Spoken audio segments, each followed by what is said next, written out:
All right, let's jump right in. Have you ever wondered why faith for us feels like a choice? Something you opt into? Because if you go back 500 years, it was just part of the air you breathed. It wasn't a choice at all. So what happened? Well, we're going to unpack that huge shift by digging into this really important book by Charles Taylor called A Secular Age. It helps us understand how our world got to be the way it is today. And really, this one question is the key to the whole thing.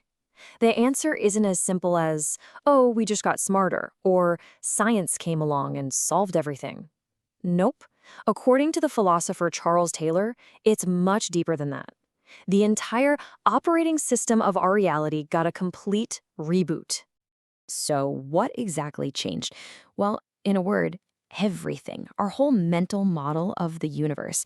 Just try to imagine this. 500 years ago, the world wasn't just a bunch of stuff. It was alive. It was buzzing with spirits, demons, forces, and meanings that could literally reach out and affect you.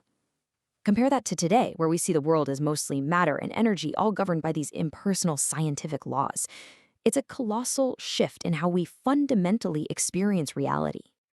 Okay, so to really get our heads around this, we have to travel back in time.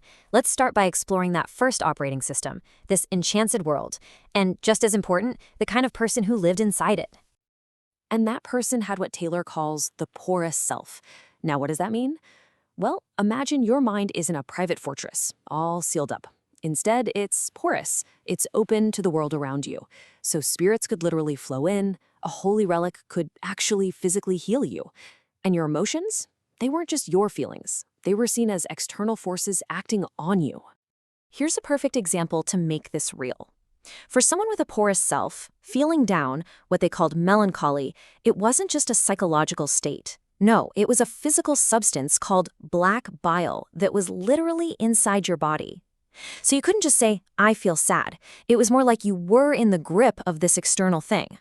So, the big question is, how did we get from that open, vulnerable self to the kind of self that we all recognize today? Well, it definitely didn't happen overnight. You can think of it like a massive, centuries-long construction project, all about building walls around the human mind. Taylor actually has a name for this whole process. He calls it the Great Disembedding. And it happened in a few key stages. First, there was this new obsession, a kind of rage for order, to try and control all the chaos in society. Then the Protestant Reformation came along and started to, well, disenchant the world by getting rid of a lot of the magic and intermediaries, like saints. And finally, you get the rise of the modern state, which really needed orderly, self-disciplined citizens to function.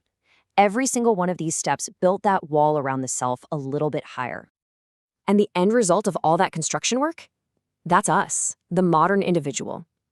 Taylor calls this the buffered self. Our minds are now these self-contained fortresses. Meaning isn't something you find out there in the cosmos anymore. It's something you generate in here, inside your head. I mean, this is exactly why we talk about things like introspection, self-help, or working on ourselves. The self is now an internal project. And looking at them side by side like this, this is the absolute heart of the whole thing. We went from a world where meaning was discovered out there to a world where meaning is created in here, inside our own heads. And that single fundamental shift is what makes our entire secular age even possible. Okay, so we're all buffered selves now. Great. But what does that actually mean for how we live our lives day to day? It means we're all operating inside a brand new social reality. And he has a name for that reality too, the immanent frame. The easiest way to think about it is like a big box that we're all living in. Inside this box, the default setting is the natural material world. The rules are science, cause and effect, stuff we can measure. Now, you can absolutely believe in the God or spirits or transcendence, but that's now a choice. It's something you have to do by consciously looking outside the frame. It's not the default anymore. And the crazy thing is, this frame has basically become our common sense. It's like that old saying about the fish not knowing it's in water. We're so immersed in it, we don't even notice it's there. It doesn't feel like some grand philosophy or ideology. It just feels, well, normal. So what are the default settings on this modern operating system of ours? Well, they're all these ideas we totally take for granted, right? Time is a straight line, not some eternal cycle. Reason is the best tool for figuring things out. Society is basically a deal we all make for our mutual benefit. These are the built-in assumptions of our world now. And what that means is that all these other huge concepts, things like transcendence, eternity, higher purpose, that whole enchanted feeling, all of that stuff now gets pushed outside the frame. They become optional extras, things we can choose to believe in, not the shared reality that everybody just assumes. But here's the big twist in the story. Living inside this frame isn't some nice, comfortable final destination. And this leads us to what I think is Taylor's most powerful insight about what it actually feels like to be alive right now, in our time. So you might be thinking, okay, if this natural, material frame is our default reality, does that just mean everyone's becoming an atheist? Is that the end game? Has religion just lost? Well, Taylor's answer to that is a hard no. He argues that the defining feature of our age isn't unbelief at all. It's this constant state of being pulled in two different directions at the same time. He says we're all cross-pressured. So what are these two pressures? Okay, on one side, you've got the pull of that immanent frame, and it's strong. It's orderly, it's backed by science, it gives us a feeling of control over our lives. But on the other side, there's this deep, persistent human yearning for something more, a desire for meaning, for transcendence, for a feeling of fullness.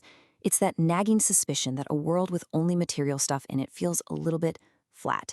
And we are all caught in the middle of that tug of war. All right, let's bring this all home. What does it actually mean for you and me to live our lives in this cross-pressured age as these buffered selves inside this immanent frame? What's the takeaway? Well, for one, it means we live in an age of almost overwhelming choice. Think about it. The old world really only had one main path, belief within a community.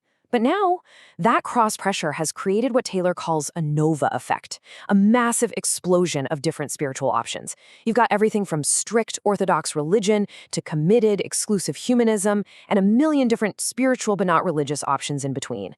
And doubt. Doubt isn't something that leads you away from belief anymore. It's just a part of the journey for almost everyone, believers included.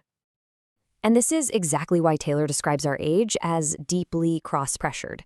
That constant feeling of being pulled in different directions, that sense of being a little unsettled as you search for meaning, that's not a bug. It is the feature. According to Taylor, that feeling is the modern condition. And that really leaves us with one final big question. And this one's for you. As you navigate your own life in this modern world, where do you feel the pull? Is it toward the comfort and the order of the material frame? Or is it toward that deep yearning for something more, something that lies just beyond it? Because how you answer that, well, that kind of defines the spiritual quest of our time.